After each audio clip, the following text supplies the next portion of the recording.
think architects in general have been on the leading edge of introducing sustainability. Over 50% of the world population lives in cities, and it's growing.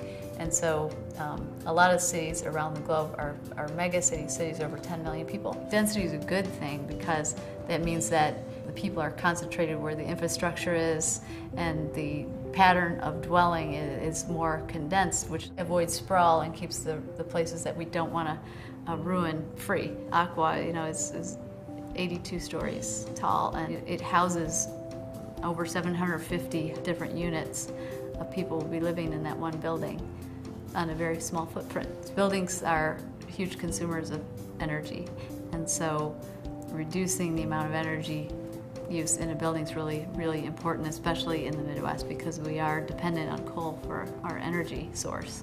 My firm, we start out having to educate the clients, but now what's really exciting is, we have clients coming to us asking for green design, and even, to push it further. The cost has also equaled out a lot too. Almost every system that we had available to us, and when I first started, they weren't green, and they were actually it was not allowable by code to do some of the green things that we wanted to do. I've come full circle on how I think about how visible the green elements of the architecture have to be. Originally, I always was trying to integrate into something very visible, like the facade, solar panels or things like that you would see as a design element.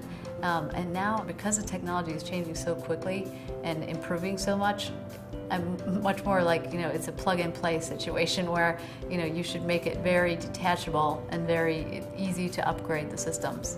What's been nice about working in Chicago is Chicago as a city took on a green agenda, and also made it possible for us to do green buildings through things like giving permits quicker for having a green building, and by allowing some of these things to be done in buildings that weren't formerly allowed.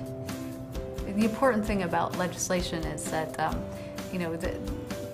that will bring out the followers to once you have things in place like a green energy code, then it's not even a discussion that needs to be had. You just design to that, and the people that want to go further will go further.